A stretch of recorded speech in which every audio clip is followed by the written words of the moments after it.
जोरदार टाळ्या होऊन जाऊ द्या. सुरू करतोय आपण महाचर्चेला. अतिशय महत्वपूर्ण ही महाचर्चा होते आणि त्या अनुषंगानं मी सुरुवातीलाच आपलं मनोगत व्यक्त करण्याच्या दृष्टिकोनातून कॉम्रेड गणपतजी भिसे साहेबांना विनंती करतो. साहेब, आपण माईक घ्यायचा आहे आणि त्या अनुषंगानं आपली मांडणी या ठिकाणी करायची आहे.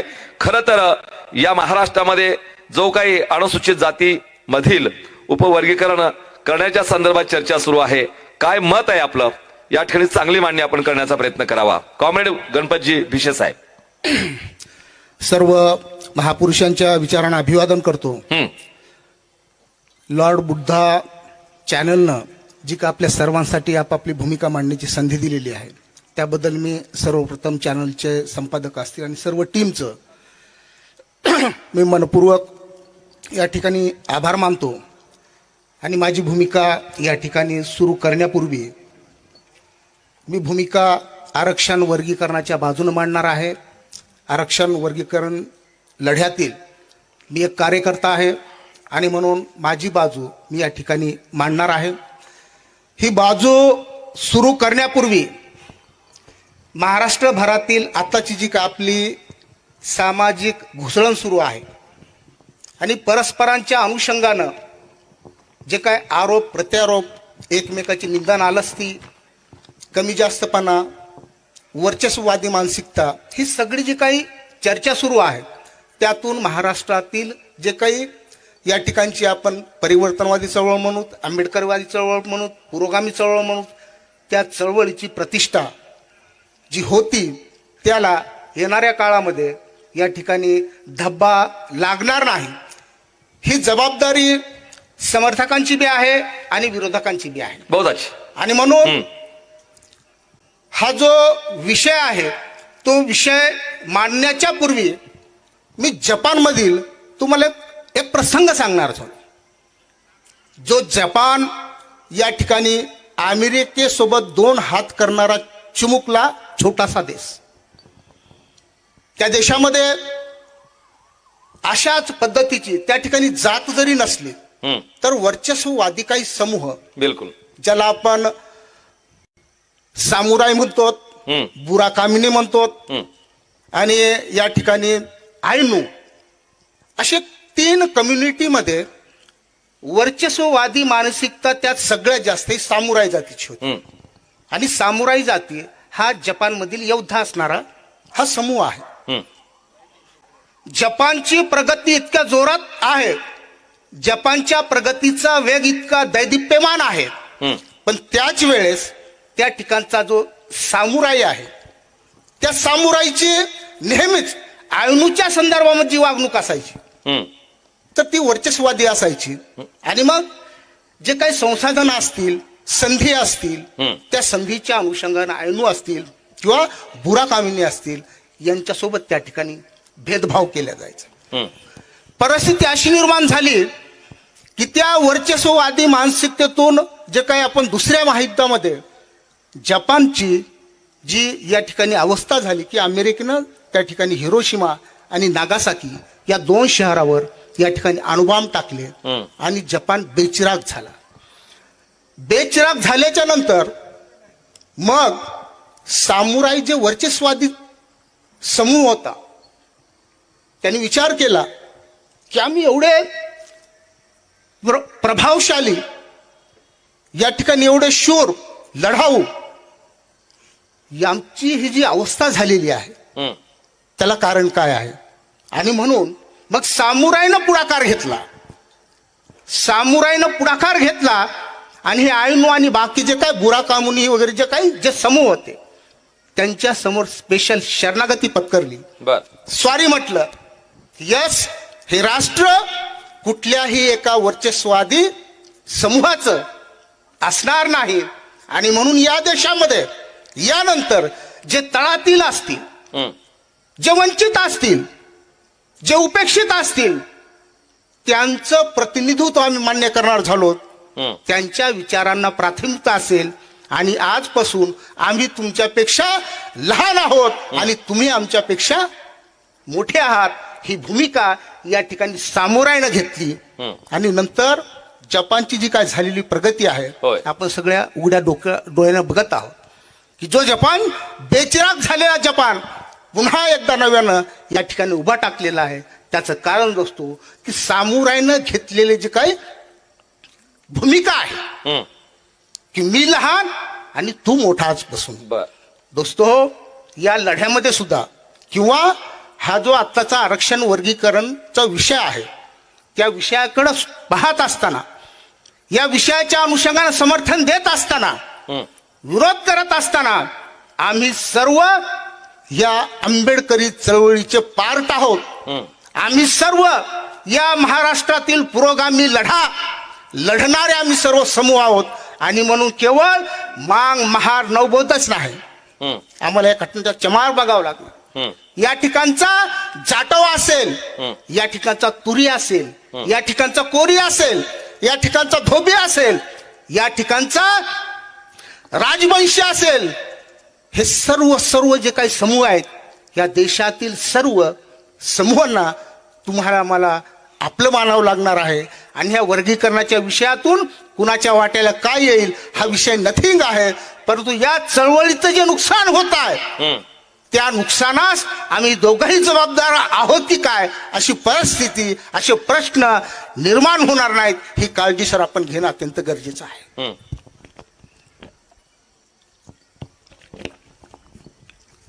आणि म्हणून आरक्षण वर्गीकरण हा जो विषय आहे या विषयाची बाजू मांडत असताना मला आपले जिल्हा प्रतिनिधी बनकर साहेबांना एक व्हिडिओ पाठवलेला होता की साधारणतः त्या चर्चेचा सूर असा असावा. बरोबर. आणि मग त्यामध्ये पहिली जी सुरुवात होती की आरक्षण म्हणजे काय, अशा पद्धतीची ती सुरुवात होती आणि बाकीचं मग अयोग्य योग्य हे सगळे मुद्दे या ठिकाणी येणार होते. आरक्षणाचा इतिहास मी अधिकचा सांगणार नाही, आपल्या सर्वांना माहित आहे. आरक्षण सांगण्याचाही आजचा हे मंच नाही, परंतु आपल्या ह्या मांडणीमध्ये तो विषय आपण सांगितलेला असल्यामुळं आरक्षणाच्या अनुषंगाने मी एवढंच सांगेल की या देशामध्ये क्रांतिबा ज्योतिबा फुले असतील, क्रांतीवीर लहुजी साळवे असतील, यांच्या पुढाकारातून साधारणतः 1848च्या सुमारामध्ये पुण्यासारख्या कर्मठ शहरामध्ये या ठिकाणी विद्येची दारं उघडण्याचा, विद्येच्या मोठ्या तटबंदी या ठिकाणच्या पेशवाईला धडके देऊन त्या ठिकाणी शिक्षणाची ज्योत पेटवण्याचा या ठिकाणी प्रयत्न झालेला आहे. नंतर या ठिकाणी हंटर कमिशनकडे असेल किंवा तत्कालीन ब्रिटिश सरकार असेल यांच्याकडे जाऊन शिक्षणाची संधी मागणारे हे महात्मा फुले आहेत. आणि म्हणून त्यांनी शिक्षणाची जी काही ज्योत या ठिकाणी पेटवली. आणि नंतर महात्मा फुलेंचा जो विचार असेल, सार्वजनिक सत्यधर्माचा असेल, शिक्षणाच्या अनुषंगाने असेल, शाहू महाराजांना त्यांच्या करवीर संस्थानामध्ये जशाला तसे फुलेंचा विचार या ठिकाणी करवीर संस्थानामध्ये ठेवला. आणि शाहू महाराजांना 1902 साली या देशामध्ये पहिल्यांदा मागासवर्गीय समाजासाठी या ठिकाणी 50% आरक्षण दिलेलं आहे. आणि शाहू महाराजाच्या नंतर फुले शाहू यांची जी काय सामाजिक असेल, शैक्षणिक असेल किंवा एकंदरीतच या देशातील मागासवर्गीयाच्या उन्नतीसाठी, विकासासाठी जे जे म्हणून काही करावं लागणार आहे ते जशाला तसं शाहूंचं करवीर संस्थान, फुल्यांचं या ठिकाणी संपूर्ण जशाला तसं बाबासाहेबांना भारतीय संविधानामध्ये या ठिकाणी अंतर्भूत केलेलं आहे. आणि ते अंतर्भूत करणारे जे जे काय म्हणून कलम असतील तर आरक्षण ते वर्गीकरण हा विषय म्हणजे मागच्या जवळजवळ 20-25 वर्षापासून सतत तोंडात घोळत असल्यामुळे आरक्षण विषय आला की वर्गीकरण जोडून शब्द येत होते. आणि म्हणून आरक्षणाच्या अनुषंगानं संविधानातील कलम या ठिकाणी आर्टिकल 15(4) आणि आर्टिकल 16(4) हे बाबासाहेबांनी या ठिकाणी समाविष्ट केलेले आहेत. त्याला लागून असणारे जे काही आर्टिकल 341 असतील, या ठिकाणी आर्टिकल 335 असेल, आर्टिकल 338 असेल, ही सर्व जी काही कलम आहेत भारतीय संविधानातील ती सर्व कलम आपल्यासाठी कवचकुंडल आहेत. आणि दोस्तो तिथून या ठिकाणी आरक्षणाची या देशामध्ये सुरुवात झालेली आहे. आपण 49ला या देशाचं संविधान स्वीकारलं आणि 50ला अंमलबजावणी सुरू झाली. आणि नंतर त्यामध्ये जे काय वेगवेगळ्या सूट, संधी, सवलती, रिझर्वेशन ह्या सगळ्या गोष्टीची अंमलबजावणी या देशामध्ये सुरू झालेली आहे. सर, 50 पासून अंमलबजावणी सुरू झाल्याच्या नंतर पहिल्या 4-5 वर्षामध्ये कुरकुर सुरू झालेली आहे. बर. पहिल्यांदा लॉर्ड बुद्धाच्या माध्यमातून या देशभरातील जे जे काही वाचक दर्शक असतील हो. त्या सर्वांना मी या ठिकाणी सांगू इच्छितो की हे भांडण हे महाराष्ट्राचं भांडण नाही. बर. कृपा करून समजून घ्या. आता हे या ठिकाणी सुरू झालेलं आहे. या विषयावरूनच हे भांडण कुठलं आहे? 50ला संविधानाची अंमलबजावणी सुरू झाली. 51, 52, 53, 54, 55 कुरकुर सुरू झाली, तक्रारी सुरू झाल्या आणि त्या तक्रारी वाढत वाढत राज्यातून केंद्रापर्यंत त्या ठिकाणी गेलेली आहे. अच्छा. आणि केंद्रात गेल्याच्या नंतर तत्कालीन जे काही सरकार होतं ते सरकार काँग्रेस पक्षाचं होतं. काँग्रेस पक्षाच्या सरकारनं या देशातील ज्या काही जाती आहेत त्यांच्यासाठी तर आम्ही रिझर्वेशन दिले, सवलती दिल्यात. मग हे का ओरडतायत? हे का ओरडतायत? त्यांचे भांडणं का होत आहेत? आणि म्हणून याचा अभ्यास करण्यासाठी तत्कालीन काँग्रेसच्या सरकारनं एक समिती गठीत केली. त्या समितीचं नाव आहे BN लोकूर कमिटी. अच्छा. आता जे बदर कमिटीच्या अहवालावरून जे काही रान पेठवलं जात आहे हे अहवाल पाहितला पाहिजे. या अहवालामध्ये काय आहे यापेक्षा सर हा जो 1965चा लोकूर कमिटीचा जो अहवाल आहे हा लोकूर कमिटीचा अहवाल 1965चा अहवाल पहिल्यांदा या देशातील वर्गीकरणाची भूमिका मांडणारा हा अहवाल आहे. आणि ह्या अहवालानं लिहिलेलं आहे, या अहवालानं सरकारला शिफारशी केलेल्या आहेत. आज जे आपण म्हणतोय की आमच्यामध्ये फूट पाडणारा हा बदर समितीचा अहवाल, आमच्यामध्ये फूट पाडण्यासाठी या ठिकाणी कोणती राजेश अगरवाल समितीचा या ठिकाणी अहवाल, पहिल्यांदा या देशातील फूट जाहीर करणारा हा 1965चा BN लोकूर कमिटीचा हा अहवाल आहे. आणि ह्या अहवालामध्ये 1950 ते 1965 असा 15 वर्षाचा या देशातील संपूर्ण शेड्यूल कास्ट आणि शेड्यूल ट्राईबच्या अनुषंगानं जे जे काय म्हणून या ठिकाणच्या आमच्या योजना आहेत, आमच्या सवलती आहेत, आमच्या विकासाच्या अनुषंगानं ज्या ज्या काही केंद्र सरकार असेल, राज्य सरकार असेल, ह्या सर्व अंमलबजावणी होत असलेल्या योजनांचं हे मूल्यमापन करणारा हा लोकूर कमिटीचा अहवाल आहे. आणि ह्या अहवालानं देशामध्ये ठिणगी पडलेली आरक्षण वर्गीकरणाची 65ला अहवाल आल्याच्या नंतर आता 61 वर्षांनी आपण आता बदरच्या रिपोर्टवर आपण बोलत आहोत. आपण माझं सगळ्या चळवळीतील कार्यकर्त्यांना, विद्वानांना, साहित्यिकांना, लेखकांना, अभ्यासकांना माझं या ठिकाणी विनंती आहे की 65ला अहवाल आल्याच्या नंतर 61 वर्ष झालेले विचार करा. 61 वर्षाच्या नंतर आरक्षण वर्गीकरणाच्या अनुषंगानं एवढा मोठा तयार झालेला समूह जो लोकूर कमिटीकडे पाहत नाही, ह्यानं सरळ सरळ या ठिकाणी देशामधल्या सगळ्या दलितांच्या अनुषंगानं शिफारसी केलेल्या आहेत. आम्ही 2026ला बदर कमिटीवर या ठिकाणी बोलत आहोत. मी ज्या समाजातून आलेला आहे त्या समाजाच्या अनुषंगानं माझी जी समज आहे, माझ्या समजेपेक्षा या देशातील जेवढ्या जेवढ्या काही आंबेडकरी चळवळीमधले जे विद्वान होते, माझा त्यांना प्रश्न आहे की लोकूर कमिटीच्या अहवालावर या देशामध्ये, या महाराष्ट्रामध्ये 2026च्या अगोदर आंबेडकरी चळवळीतल्या कोणत्या कोणत्या कार्यकर्त्याने प्रश्न उपस्थित केलेले आहेत, ह्या मंचावर माझा सवाल आहे. आणि म्हणून सर हा कमिटीचा अहवाल आल्याच्या नंतर पंजाबमध्ये दलितांची मोठी मेजॉरिटी आहे आणि त्या ठिकाणचे मुख्यमंत्री ग्यानी झैलसिंग यांनी या अहवालावर पहिल्यांदा कारवाई केली. त्यांनी काय केलं? त्यांनी त्या ठिकाणचा चमार, त्या ठिकाणचा मजहबी शीख आणि त्या ठिकाणचा वाल्मिकी, ज्याला आपण भंगी म्हणतो, यांच्यासाठी एक ऑर्डिनन्स पास केलं, एक साधा शासन निर्णय काढला. त्याच्यासाठी कुठलं कमिटी नेमली नाही, कुठला आयोग नेमला नाही, कुठलाही कायदा केला नाही, साधा शासन निर्णय काढला. आणि त्या शासन निर्णयामध्ये या ठिकाणचा जो चमार आहे त्याला वेगळी तरतूद केली आणि मजहबी शीख आणि या ठिकाणचा वाल्मिकी भंगी यांच्यामध्ये आरक्षणाची विभागणी केली आणि दोघांनाही 12.5% या ठिकाणी रिझर्वेशन वाटून दिलं.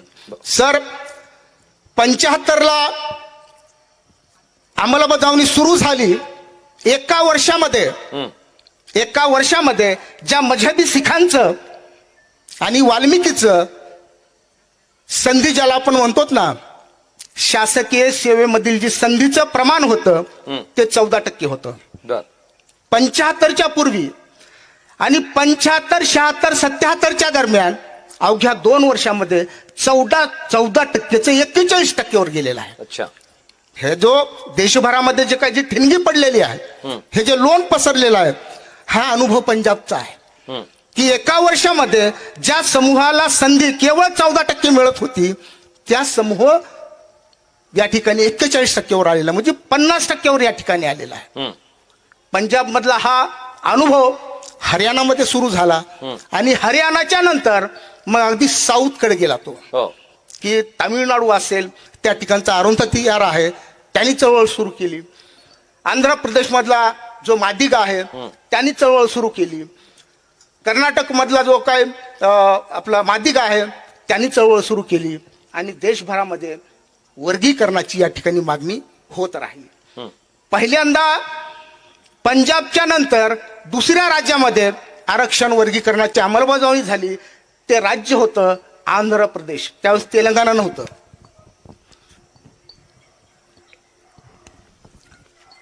आंध्राचे मुख्यमंत्री चंद्राबाबू नायडू यांनी आंध्राचं हा जो काही शेड्यूल कास्टच्या अनुषंगानं आरक्षण वर्गीकरणाचा प्रारूप आराखडा ठरवण्यासाठी त्या ठिकाणी पी रामचंद्र राजू, जे हायकोर्टाचे न्यायमूर्ती आहेत, पी रामचंद्र राजू यांच्या अध्यक्षतेखाली एक समिती नेमली आणि त्या समितीला सांगितलं की तुम्ही संपूर्ण आंध्र प्रदेशातील ज्या काही शेड्यूल कास्ट आहेत त्या सगळ्यांचा अभ्यास करा आणि सरकारला रिपोर्ट करा.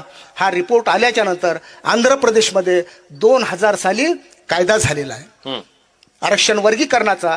आणि त्या कायद्यानुसार एका गटाला 1%, एका गटाला 7% आणि एका गटाला 6% आणि शेवटच्या गटाला 1% असं ब क ड हे आंध्रमध्ये झालेलं आहे. त्याला नंतर हायकोर्टामध्ये चॅलेंज झालं. हायकोर्टामध्ये चॅलेंज झाल्याच्या नंतर हायकोर्टातील सर्वच्या सर्व न्यायाधीशानं या कायद्याच्या बाजूने निर्णय दिलेला आहे.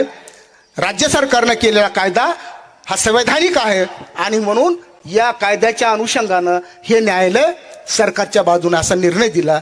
त्यानंतर इव्ही चिन्नया ज्या केसचं नाव आहे, त्या इव्ही चिन्नयानं हायकोर्टातून हा सुप्रीम कोर्टामध्ये त्या ठिकाणी वाद घातला.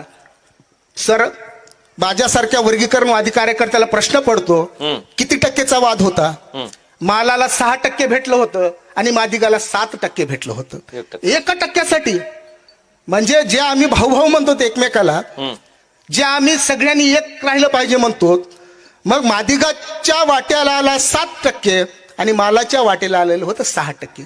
आम्ही 1%साठी आम्ही सुप्रीम कोर्टात गेलो होतो आम्ही. आणि सुप्रीम कोर्टानं जे 2004 साली इव्ही चिन्नया केसमध्ये निर्णय दिला की हा आरक्षण वर्गीकरणाचा आंध्र प्रदेशचा कायदा हा असंवैधानिक आहे असा निर्णय दिला. आणि तो निर्णय देत असताना त्यांनी 3 गोष्टीकडं या ठिकाणी लक्ष वेधलं की आम्ही हे कायदा का गैरसंवैधानिक आहे, असंवैधानिक म्हणत आहोत.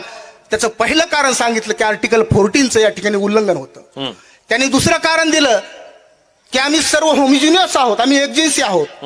आणि त्यांनी तिसरं कारण सांगितलं की आर्टिकल 341 या ठिकाणी उल्लंघन होतं. मी कायद्याचा अभ्यासक नाही, मी संविधानाचा सुद्धा अभ्यासक नाही, मी चळवळीतला एक कार्यकर्ता आहे. मी 341 कलम वाचलेला आहे, आपण सुद्धा वाचलेला आहे. जर आर्टिकल 341 ची व्याख्या जी आहे ती काय सांगितली की जर शेड्यूल कास्टच्या यादीमध्ये बदल करायचा असेल की एखादी इन्क्लूड किंवा एक्सक्लूड, म्हणजे 59 जाती आहेत, गृहीत धरा की आपले 59 जाती आहेत, जर त्यामध्ये एखादी टाकून 60 करायच्या असतील किंवा त्यातील एखादी काढून 58 करायच्या असतील तर त्याला म्हणतात की त्या जातीला, त्या यादीला हात लावणे, बदल करणे. आणि त्याच्यामध्येच 341(2) मध्ये आहे की त्या यादीमध्ये तुम्हाला भाग किंवा गट करता येतील. आणि यादीमध्ये जर बदल करायचा झाला तर त्यासाठी तुम्हाला राष्ट्रपतीची मंजुरी लागणार आहे, संसदेची मंजुरी लागणार आहे. परंतु आर्टिकल 341 कसं सांगितलं जातं? नाही नाही नाही, त्या यादीला हातच लावता येत नाही, ते अपरिवर्तनीय आहे. ही जी काही आपल्याकडून जी मांडणी होत आहे सर, ह्या मांडणीमुळे प्रॉब्लेम आहे. आणि मग 2004 साली हा कायदा रद्द झाल्याच्या नंतर पुन्हा पंजाबनं 2006ला पुन्हा एक निर्णय घेतलेला आहे आणि पुन्हा वर्गीकरण त्या ठिकाणी सुरू केलेलं आहे 2006ला. आणि नंतर हे जे काही आंध्रचा जो निर्णय आला आणि सर्वोच्च न्यायालयाने या ठिकाणी त्याला थांबवलं, तेव्हापासून या देशामध्ये आरक्षण वर्गीकरणाची सगळी प्रक्रिया थांबली होती. ती कधी सुरू झाली? ती झाली 2020 साली. 2020 साली 2 निर्णय आले. एका निर्णयाचं नाव आहे चेब्रालू लीला प्रसाद राव विरुद्ध आंध्र प्रदेश. बरोबर. त्या निर्णयाचं नाव काय आहे? चेब्रालू लीला प्रसाद राव विरुद्ध आंध्र प्रदेश. आणि दुसऱ्या निर्णयाचं नाव आहे the state of Punjab versus Davinder Singh. हे दोन्ही बी जजमेंट आले. त्या जजमेंटचे जस्टिस होते न्यायमूर्ती अरुण मिश्रा. हे दोन्ही जजमेंट 5 सदस्यीय होते. आणि EV चिन्नैया हे सुद्धा 5 सदस्यीय बेंच होतं. सुप्रीम कोर्टात झालेल्या एखाद्या निर्णयाला जर बदलायचा असेल तर समकक्ष न्यायालयाला अधिकार नाही. त्यासाठी तुम्हाला मोठ्या संख्येचा बेंच त्या ठिकाणी निर्माण करावं लागतं. आणि त्या मोठ्या संख्येच्या बेंचवरून मग जो काही तुम्हाला त्या ठिकाणी दुरुस्ती करायची असेल किंवा निर्णय बदलायचा असेल तर त्या ठिकाणी तुम्हाला तो अधिकार त्या ठिकाणी मोठ्या बेंचला आहे. मग जस्टिस अरुण मिश्रा बेंचने ह्या दोन्ही निर्णयामध्ये सुप्रीम कोर्टाला सांगितलेला आहे EV चिन्नैयामध्ये जो निर्णय झालेला आहे तो न्यायसंगत नाही. EV चिन्नैया जजमेंट मध्ये या ठिकाणी आर्टिकल 341 उल्लंघन होतंय. हे चूक आहे, हे चुकीची व्याख्या आहे. आणि त्याच्यात सांगितलंय की सुप्रीम कोर्टाच्या वेगवेगळ्या कलमाचा अधिकार लावण्याचा न्यायमूर्तीला अधिकार आहे. सुप्रीम कोर्टात भारतीय संविधानातील वेगवेगळ्या कलमांचा अर्थ लावण्याचा अधिकार सुप्रीम कोर्टाला जरूर आहे. परंतु सुप्रीम कोर्ट जर चुकलं तर त्या कलमाचा या ठिकाणी बदल होऊ शकतो, अर्थ बदलू शकतो. आणि म्हणून हे जे काही सुप्रीम कोर्ट ज्युडिशियल ऍक्टिव्हिजमचा वापर करून जे 2004 साली जो निर्णय दिलेला आहे तो निर्णय न्यायसंगत नाही. आणि म्हणून आम्ही सुप्रीम कोर्टाचे सरन्यायाधीश यांना आम्ही विनंती करत आहोत की या केसला रिव्हिजिट करा. EV चिन्नैया केसचं पुनर्विलोकन झालं पाहिजे, पुन्हा तपासणी झाली पाहिजे. आणि मग सुप्रीम कोर्टामध्ये केस त्या ठिकाणी तेव्हाचे डॉक्टर DY चंद्रचूड साहेब, विक्रमनाथ साहेब, BR गवई साहेब, पंकज मित्तल साहेब, या ठिकाणी बेला M त्रिवेदी मॅडम, सतीश चंद्र शर्मा साहेब, अशा 7 सदस्यीय बेंचकडं या निर्णय या चिन्नैया केसच्या अनुषंगानं किंवा द स्टेट ऑफ पंजाबच्या अनुषंगानं अशा सर्व जजमेंटच्या अनुषंगानं त्या ठिकाणी सुप्रीम कोर्टामध्ये सुनावणी सुरू झाली. आणि ही सुनावणी चालत 6 फेब्रुवारी, 7 फेब्रुवारी आणि 8 फेब्रुवारी 2024 गवई सर 6, 7, 8 फेब्रुवारी 3 दिवस सुप्रीम कोर्टामध्ये लगातार सुनावणी झालेली आहे. आमच्या महाराष्ट्रातील चळवळीतील, मी नेत्यांना म्हणणार नाही, आता जे काय आपण बसलेलो आहोत, ह्या 2-3 दिवस सुप्रीम कोर्टामध्ये सुनावणी सुरू होती. आणि सुप्रीम कोर्टानं आदेश दिलेले होते किंवा सूचना केलेली होती की या विषयाच्या अनुषंगानं देशभरातील सगळ्या केसेस त्या एकत्रित कराव्यात. सगळ्या जेवढे काय समजा पंजाब मधले असेल, हरियाणा असेल, दिल्ली असेल, महाराष्ट्र असेल, गुजरात असेल, जिथं जिथं म्हणून काय वर्गीकरणाच्या अनुषंगानं हे सगळे पेंडिंग मॅटर्स आहेत ते सगळे त्यांनी सुप्रीम कोर्टामध्ये घेतले. आणि 6, 7, 8 फेब्रुवारी 2024 रोजी या the state of Punjab versus Davinder Singh या केसची सुनावणी झाली. म्हणणं ऐकून घेतलं आणि 1 ऑगस्ट 2024ला या ठिकाणी सुप्रीम कोर्ट जजमेंट आलेलं आहे. त्या 7 सदस्यीय जजमेंट पैकी एक ज्या काही बेला त्रिवेदी न्यायमूर्ती आहेत, न्यायमूर्ती बेला एम त्रिवेदी मॅडम, तर त्यांनी त्यांच्या जजमेंटमध्ये संपूर्ण ईव्ही चिनाया केस त्या ठिकाणी मांडलेली आहे बर. की चिनाया केसमध्ये जे जे काय होतं तर तेच न्याय होतं, परंतु 1-6 अशा पद्धतीचा तो निर्णय आला आणि या ठिकाणी सर्वोच्च न्यायालयानं अनुसूचित जाती आरक्षण वर्गीकरणाला या ठिकाणी अनुमती दिलेली आहे आणि त्याचा अधिकार राज्य सरकारला असल्याचं त्या ठिकाणी नमूद केलेलं आहे. बर. हा निर्णय आल्याच्या नंतर पुन्हा माझा या ठिकाणच्या चळवळीला सवाल आहे, सुप्रीम कोर्टाचा निर्णय येऊन सुद्धा आम्ही महाराष्ट्रातील सर्व शांत, बर.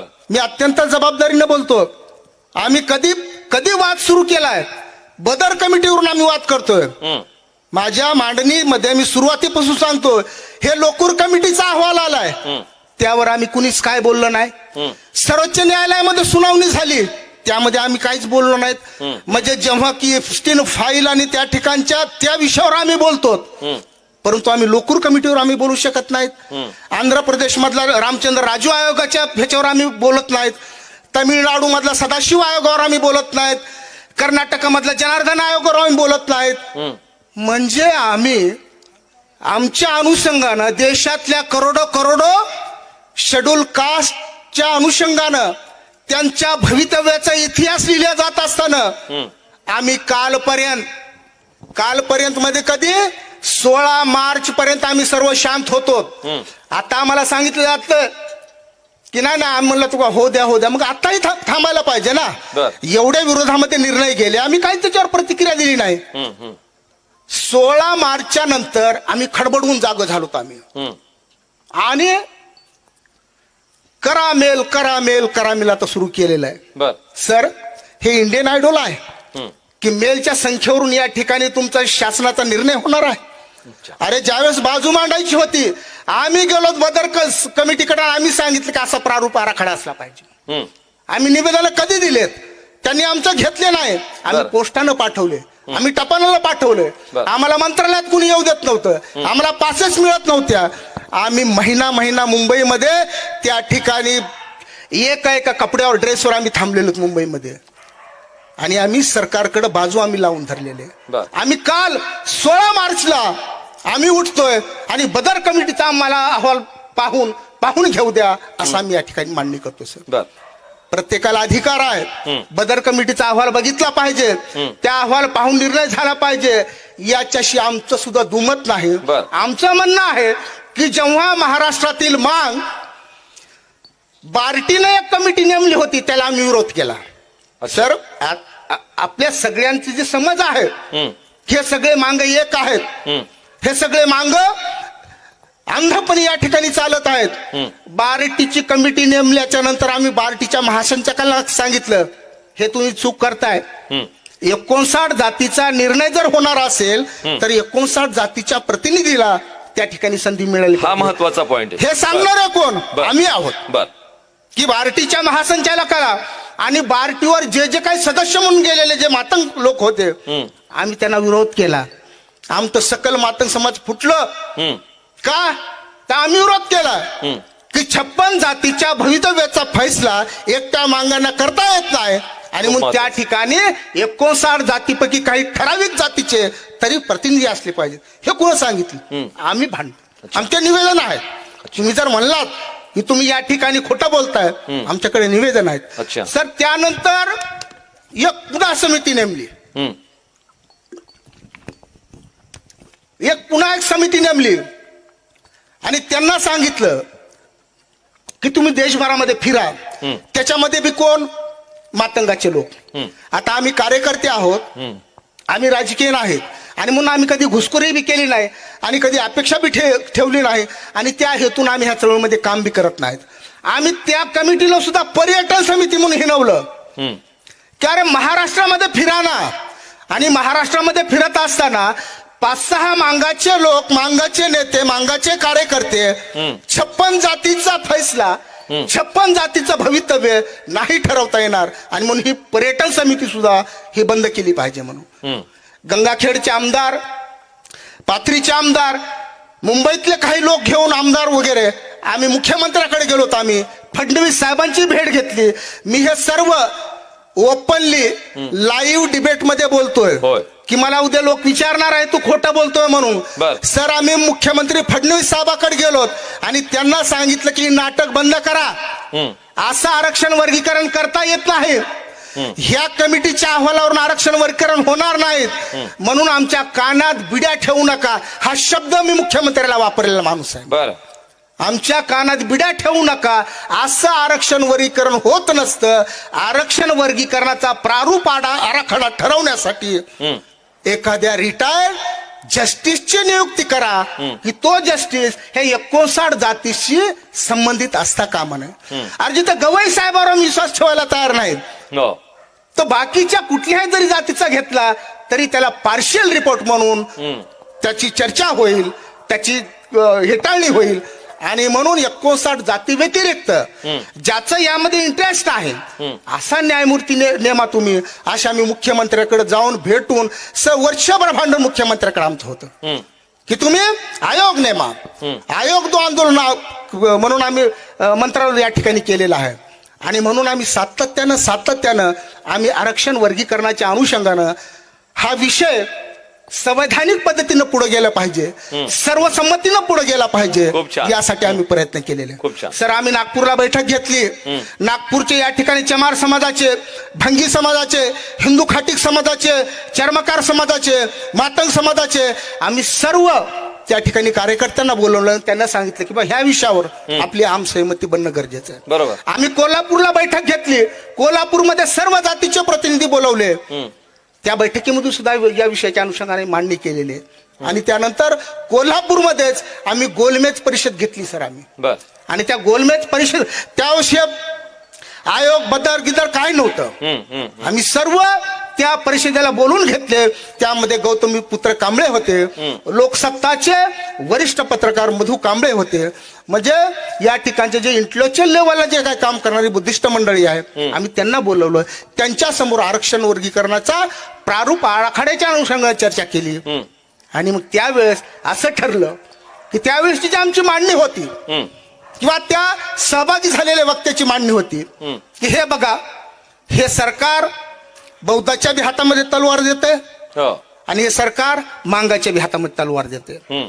तुम्हाला ठरवायचंय की ही हातातल्या तलवारीनं 1% ना 0.5% त्या भावाचा गळा कापायचा. खूप महत्वाचं. काही तलवार खाली ठेवून चल, तुला जर 1% भेटत असेल आणि तुझ्या घरामध्ये जर प्रतिनिधित्वाची संधी मिळत असेल तर मी तुझं स्वागत करतो, तुला समर्थन देतोय. हे गोलमेज परिषदेमध्ये आम्ही कोल्हापूरला घडवलेलं आहे. खूप छान. वा. आणि म्हणून ह्या सगळा जो विषय आहे सर, आता बदर कमिटीचा अहवाल दाखल झालेला आहे. त्या अहवालाच्या अनुषंगाने सरकारी लेवलला काही चर्चा चालू असेल, काय त्यावर चिंतन चालू असेल, अभ्यास चालू असेल. ह्या 30 तारखेपर्यंत जे काही आपल्या सगळ्यांचं म्हणणं या ठिकाणी जाणार आहे आणि ते गेल्याच्या नंतर सरकारच्या पातळीवरचा जो काही निर्णय होईल तो होईल. परंतु सरकारकडं आम्ही जी मागणी केलेली आहे, सरकारला हे निवेदन दिलंय. बदरनं आमचं घेतलं नाही. बदरनं सांगितलं की मला ह्या शासन निर्णयामध्ये मला तशा पद्धतीचे कुठलेही इन्स्ट्रक्शन नाहीत म्हणून माझी कार्यकक्ष ठरलेली आहे.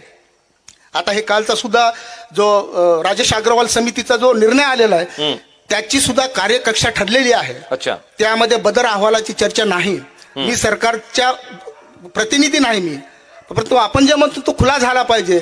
त्या संपूर्ण शासन निर्णयामध्ये बदर समितीच्या अहवालाच्या अनुषंगानं जर उल्लेख असेल तर तुम्ही सगळ्यांनी वाचावा की बदर समितीचा अहवाल खुला करावा किंवा त्यावर मतं मागवा. असं बदर त्या कालच्या शासन निर्णयामध्ये राजेश अग्रवाल समिती चीफ सेक्रेटरीच्या अध्यक्षतेखाली नेमलेल्या त्या यामध्ये काय आहे, फक्त आरक्षण वर्गीकरणाच्या अनुषंगानं तुमची जी भूमिका आहे ती भूमिका मांडा आणि मत मांडा.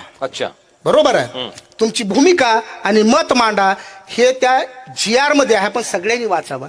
आणि म्हणून त्या लेवलला जो काही निर्णय होईल आम्ही सरकारकडं जी मागणी केलेली आहे त्या मागणीच्या अनुषंगाने आम्ही सरकारला जी विनंती केलेली आहे की महाराष्ट्रामध्ये आरक्षण वर्गीकरण होत असताना बर किंवा आरक्षण वर्गीकरण तुम्ही कसं करणार आहात तर या पद्धतीनं केलं पाहिजे. हे बघा, ते सरकार आहे, त्यानं कसं करावं त्याचा विषय आहे. त्याच्याकडे लॉ अँड ज्युडिशरी आहे, त्याच्याकडे सोशल जस्टिस आहे, त्याच्याकडे वेगवेगळी पूर्ण प्रशासनातील मोठमोठे म्हणजे कमिशनर लेवलचे म्हणजे ज्यांची 30-30 वर्ष ज्यांचा प्रशासनातला अनुभव आहे ते सगळे त्या ठिकाणी एक्सपर्ट बसलेले आहेत. त्यांनी काय निर्णय घ्यावा त्यांचा विषय आहे. परंतु आम्ही सरकारकडे जे कामचं म्हणणं मांडलेलं आहे तर आम्ही स्पष्ट सांगितलेलं आहे की या महाराष्ट्रामध्ये 3 गट करावेत. त्या 3 गटामध्ये प्रत्येक गटाला त्याच्या प्रमाणामध्ये त्याला त्याचं प्रतिनिधित्व मिळालं पाहिजे. आणि मातंग समाजाचं जे काय प्रतिनिधित्व असेल किंवा मातंग म्हणजे काय गटाला जे काय रिझर्वेशन पाहिजे तर त्या गटामध्ये आता जे आपल्याला सांगितलं जाते सर की मातंग समाजाची लोकसंख्या इतकी आहे. मी जबाबदारीनं बोलतोय, ऑनलाईन आहे, लाईव्ह आहे. 1931 नंतर या देशामध्ये कुठलीही जातनिहाय जनगणना झालेली नाही. महत्वाचं 1941 ला प्रयत्न झाला होता परंतु दुसऱ्या महायुद्धाचं संकट समोर आल्यामुळं ती जनगणना रखडली. त्यानंतर 81 ला प्रयत्न झालेला आहे, त्यानंतर 2011 ला सुद्धा झालेला आहे, परंतु हा जातनिहाय नाही. हे अंदाजित आहे बरोबर किंवा कुणाची किती असू शकते म्हणून. जर 1931 ला जातनिहाय जनगणना झालेली होती आणि त्यानंतर जर जनगणना झालेली नसेल तर हे बार्टीचे जे काही फिगर्स आहेत सर, बार्टी काही सेन्सस करणारी एजन्सी आहे का? तिथं सेपरेट डिपार्टमेंट आहे ना. बिलकुल जनगणनेसाठी या ठिकाणी सेन्सस डिपार्टमेंट आहे. बार्टी ही एजन्सी आहे का? ज्या बार्टीच्या ह्या लोकसंख्येच्या त्या वांद्यामुळं जे काही या ठिकाणी मनकलुषित होत आहेत. 2011 जनगणनाच नाही आणि तुम्ही या ठिकाणी बार्टीच्या रिपोर्टमध्ये की याची इतकी संख्या, त्याची तितकी संख्या, त्याची तितकी संख्या, मग मातंग समाजाच्या हिश्श्याला किती येणार तर मातंग समाज हिश्श्याला 1.5% येणार म्हणून, यांच्या हिश्श्याला किती येणार तर इतकं येणार म्हणून. हे सगळं चूक आहे. असं वर्गीकरण नसतं. आणि जसं या ठिकाणी मंडल कमिशनचा अहवाल 79 ला तयार झाला आणि 80 ला अहवाल दिला, त्या मंडल कमिशननं जनगणनेची वाट बघितली नाही, 31 चा डेटा वापरला. आमची सुद्धा आता मागणी तीच आहे की जनगणना होईल त्यावेळेस होईल. बरोबर. सरकारला एखादा निर्णय घेत असताना त्याने जुनी जनगणनेचा आधार सरकारला घेता येतो आणि 31चा जर जनगणनेचा आधार घेतला तर या ठिकाणचा बुद्धिस्ट आणि मातंग यांच्यामध्ये फक्त 3% फरक आहे. अच्छा, हे कुणा केलेली आहे जनगणना? हे ब्रिटिशांनी केलेली आहे. 33-30 अशा पद्धतीचा जो काय फरक आहे हे आम्ही सुचवलेलं आहे. आणि दुसरं आहे, या विषयाच्या अनुषंगाने देशभरातील जे काही वर्गीकरणाचे प्रारूप आराखडे ठरू लागलेले आहेत, लोकसंख्या हा एकमेव निकष नसतो. अच्छा, लोकसंख्या हा एकमेव निकष नसतो. बर निकष इतर जे जे असतात की एखाद्या समूहाची लोकसंख्या खूप जास्त आहे. हो, सुप्रीम कोर्टानं सुद्धा काल ह्या द स्टेट ऑफ पंजाब मध्ये हेच लिहिलेलं आहे.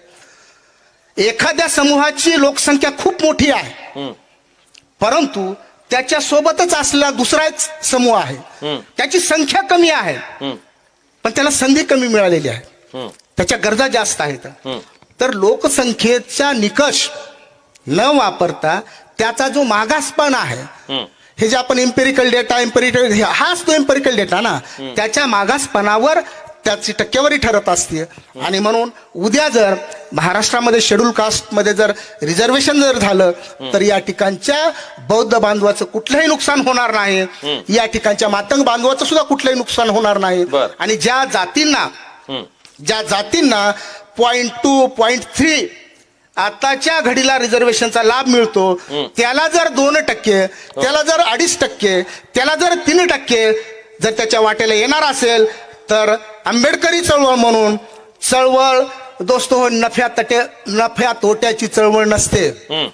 बुद्धाचं 40 दिवस बुद्ध या ठिकाणी तपश्चर्याला बसलेले आहेत आणि 40 दिवसाची तपश्चर्या पूर्ण झाल्याच्या नंतर भगवान बुद्ध बाहेर आलेले आहेत.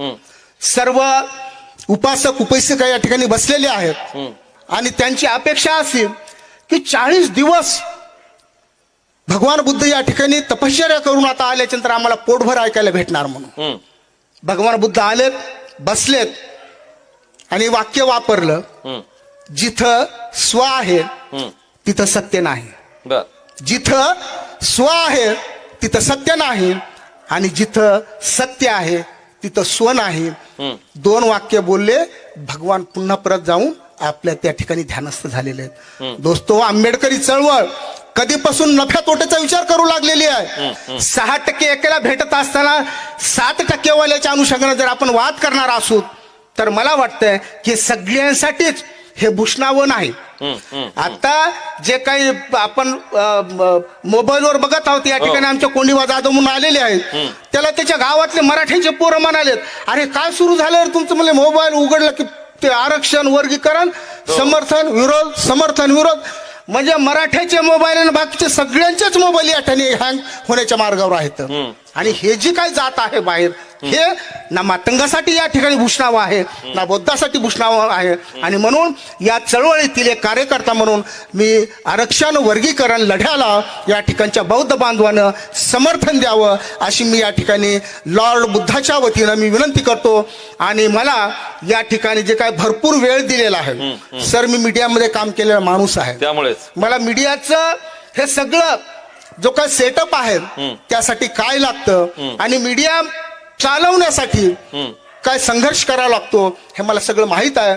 आणि म्हणून एवढ्या ह्या अशा स्फोटक वातावरणामध्ये आपण जे मला भरपूर वेळ दिलेला आहे, निश्चितपणे मी लॉर्ड बुद्धाचे या ठिकाणी धन्यवाद मानतो. आणि लॉर्ड बुद्धा हा केवळ महाराष्ट्रापुरतं, देशापुरतं न राहतं हे एक नॅशनल चॅनल व्हावं अशी मी अपेक्षा करून थांबतो. जय लहुजी, जय भीम, लाल सर. जोरदार टाळ्या होऊन जाऊ द्या. खरं तर कॉम्रेड गणपतजी भिसे, लॉर्ड बुद्धा टेलिव्हिजननं पुन्हा एकदा या ठिकाणी लक्षामध्ये घ्या. तमाम दर्शक देशातले, महाराष्ट्रातले जेही हा कार्यक्रम पाहत असतील, मुद्दाम या ठिकाणी वेळ देण्याचा प्रयत्न आम्ही केला, मुद्दाम हा स्पेस दिला की जो काही आरोप या ठिकाणी होतोय सातत्यानं लॉर्ड बुद्धा टीव्हीवर सुद्धा, की Lord Buddha television one side या ठिकाणी कोणाला स्पेस देते, असं नाहीये. आम्हाला मुद्दाम या ठिकाणी हा ऐकून घ्यायचंय की आज आमचा राष्ट्राला लहान भाऊ, त्याची काय भूमिका आहे, तो कोणत्या अवस्थेमध्ये, कोणत्या मानसिकतेमध्ये, त्याला काय म्हणायचंय, त्याला काय सांगायचंय. जोपर्यंत दुसऱ्याचं मन आपल्याला कळणार नाही, भूमिका कळणार नाही, तोपर्यंत आपल्याला व्यक्त होता येणार नाही.